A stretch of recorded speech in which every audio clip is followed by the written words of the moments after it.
Aleluia, aleluia. Graças a Deus. Minha saudação a todos aí com a paz do Senhor Jesus Cristo. Louvado seja Deus. Por bondade, os irmãos abram as vossas Bíblias no livro de Lucas. Vamos hoje à terceira parte desta temática, o novo homem. Meu Deus, é muito forte, muito terrível. Lucas 8, que o verso 22 em diante. E aconteceu que num daqueles dias entrou num barco com seus discípulos e lhes disse: passemos para o outro lado. E partiram. E navegando eles, adormeceu, e então sobreveio uma tempestade e um vento no lago. Enchiam-se de água, estando em perigo, chegando-se a ele, o despertaram, dizendo: mestre, mestre, perecemos. E levantando-se, ele repreendeu o vento e a fúria da água. Estes cessaram, e se fez-se a grande bonança. Fecha os teus olhos e curva a tua cabeça. Vamos orar. Pai querido, Pai amado, somos gratos, Senhor, por esta grande e rica oportunidade, meu Pai, por estarmos, Senhor, diante da tua palavra, diante da tua presença, Senhor, para prestar um culto racional, Senhor, para ser renovado pelo poder da tua palavra, Senhor, para ser renovado pelo poder do teu Espírito, Senhor. Nos instrui, nos alimenta pelo poder da tua palavra, Senhor. Está repreendido em nome do Senhor Jesus Cristo, meu Pai, toda obra maligna contra a sabedoria do Espírito Santo, contra o conhecimento do Espírito Santo, contra o entendimento do Espírito Santo para com as nossas vidas. Tomai vossos assentos, a igreja de graças a Deus. Eita glória, louvado seja. Eita Jesus, muito bom, muito bom. Muito bom. A igreja está ouvindo aí atrás aí? Graças a Deus. Amados, sabemos que eu trouxe aqui essa temática, uma grande oportunidade que Deus me deu, um novo homem. E Cristo, ele veio representando como é este novo homem, como esse homem se comporta, como esse novo homem age, como esse novo homem se expressa, qual é a obra deste novo homem, quais são os requisitos desse novo homem, qual é o fruto que habita deste novo homem, qual é o psicológico desse novo homem e qual é o objetivo do novo homem. Cristo, ele veio representando totalmente a Deus em poder, em alegria, em amor, em temperança, em misericórdia, mas também representando a Deus o ensino da sua palavra, a autoridade da sua palavra, o poder da sua palavra, a significância maior da sua palavra. Cristo, no seu ministério, ele nos ensina como devemos falar e como devemos usar as palavras e como devemos nos comportar mediante o exercimento da autoridade mediada, facultada por Deus. Autoritas, do latim, para o grego exortesia, toda a autoridade que é emanada do trono de Deus. Aleluia! Louvado seja Deus. E Deus, ele tem o seu colegiado apostólico a fim de implantar, de imprimir como é a ação deste novo homem. Como é que este novo homem vai agir? Agir para destruir as obras de Satanás. Agir para destruir as obras malignas. Agir para se opor e tornar submisso a Deus, cujo aquele tem a sua mente cativo por Satanás. Porque o apóstolo Paulo escreveu: pois essas armas são poderosas em Deus para fazer submeter-se todo pensamento contrário a Deus e torná-los obedientes a Deus. Louvado seja Deus. Cristo também nos ensina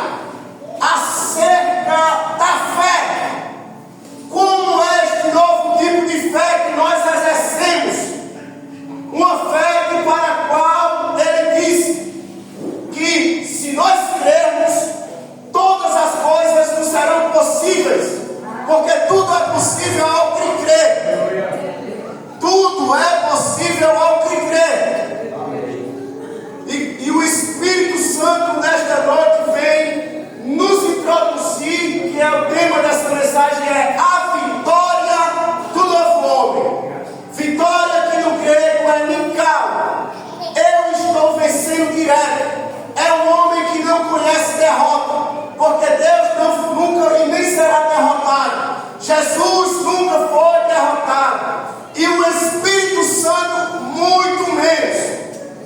Então Jesus Cristo, ele implanta a imagem cujo ele é a imagem do Deus invisível nas nossas vidas. Você vê que aquele que se compromete com Cristo, ele não presta nem para mesmo para negar a Cristo. Pedro negou a Cristo por 3 vezes, e um dos que foi dizer que ele estava negando a Cristo de Aquiles, ele disse: tu és servo dele. Ele praguejava Jesus, mas este que estava dizendo que ele era servo de Cristo dizia: tu és servo dele, porque tu andas como ele, tu se veste como ele, tu fala como ele, tu se parece com ele. Aleluia! Porque agora nos foi devolvido o estado de inocência original, que foi perdido quando Adão comeu da árvore do conhecimento do bem e do mal. Então nós vemos em Lucas capítulo 9, verso 1, que Jesus, o soberano, ele compartilha o seu poder, a sua autoridade com os seus discípulos, e dá a seguinte ordem: eu vos dou autoridade para expulsar todos os demônios, para curarem os enfermos, e autoridade para irem e pregar o reino de Deus. Em Lucas capítulo 10, Jesus separa a 70 discípulos e envia-os de 2 em 2, facultando sobre eles a mesma autoridade. Eu vos dou poder para expulsar todos os demônios, para efetuarem curas, para fazer sinais e maravilhas, e para pregar ao reino de Deus. Mas a Bíblia nos diz que quando estes discípulos voltam, eles voltam alegres. Eles dizem: Senhor, até os demônios se submetem pelo poder que há no teu nome. E Jesus responde para eles de uma forma alegre, mas de uma forma que eles devem se atentar para a aula, a qual o presbítero ontem ministrou aqui. Ele disse: eu via Satanás caindo do céu como um relâmpago, mas não vos alegreis por isto, mas alegrai-vos porque os vossos nomes estão escritos no livro da vida. Aleluia! Louvado seja Deus! Então Cristo, ele nos ensina, mediante ao seu ministério, que nós devemos orar sem desanimar. Ele diz: fecha, quando entrares no teu quarto, fecha a porta, e o teu pai que te fez secreto te ouvirá, e ele te recompensará. Em Mateus capítulo 16, versículo 19, Jesus está falando a Pedro. Ele diz: dar-te-ei as chaves do reino de Deus, e o que ligares na terra será ligado no céu, e o que desligares na terra será desligado no céu. Esta é a maior autoridade, a maior vitória do novo homem. Aleluia. O homem cujo ele vai adiante, porque Deus sempre vai trabalhar. Quando Deus me chamar, ele me chama com a seguinte palavra: eu vou te enviar de adiante da minha face. Porque essa palavra adiante, que é a palavra grega enópion, significa que você está caminhando para com um objetivo, e nesse objetivo que você está caminhando, não é você que está caminhando, mas porém é você que está caminhando. Mas a palavra aqui nos diz que há uma presença que nos sobrepuxa. Há uma presença de Deus que nos sobrepuxa. Então, quando nós somos enviados adiante da face de Deus, é o próprio Deus que vai por intermédio de nós. Moisés, eu te enviarei a Faraó, porque eu tenho ouvido o clamor do meu povo.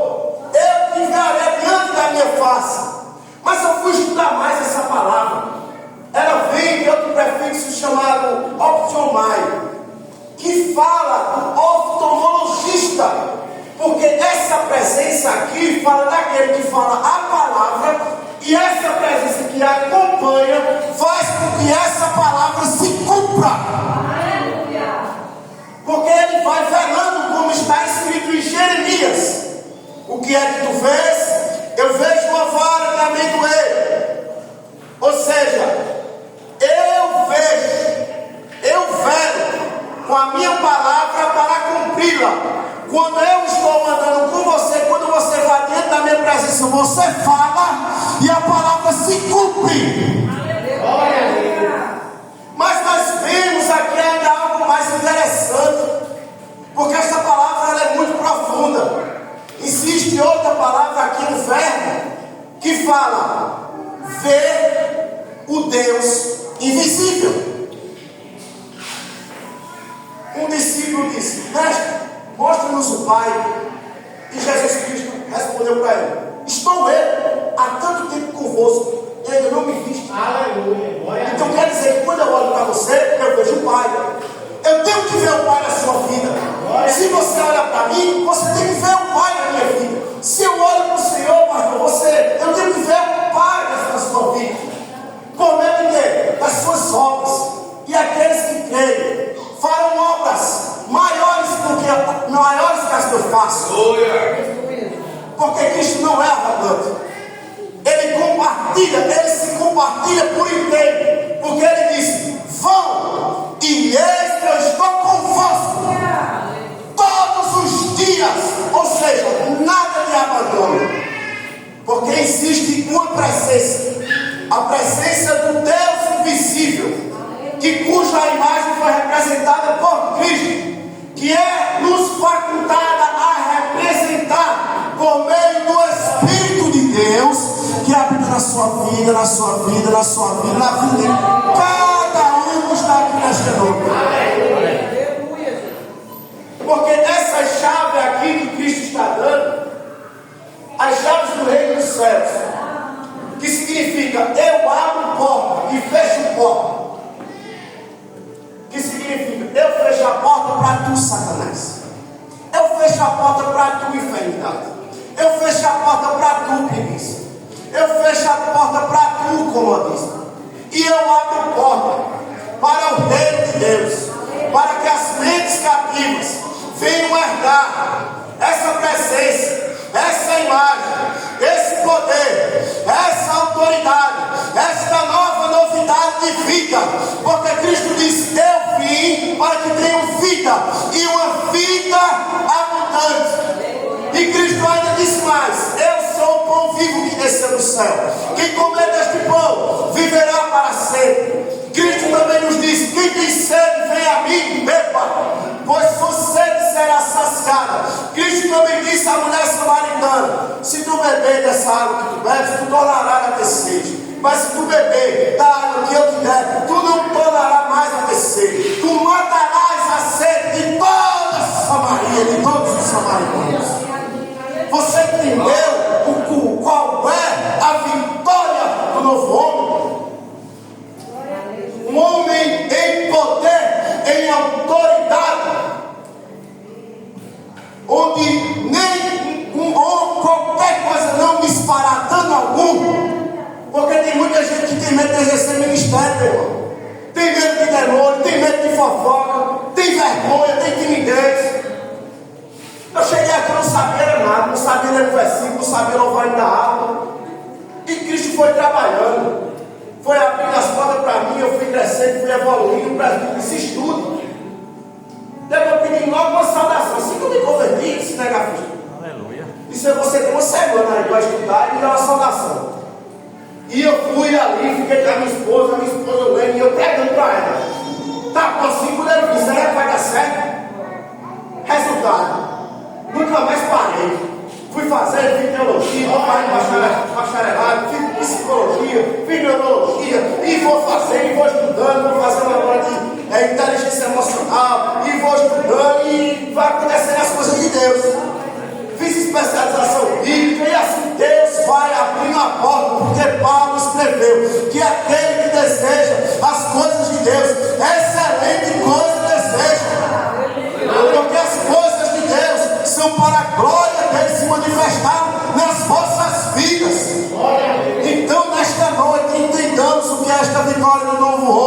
e vamos nos entregar a Cristo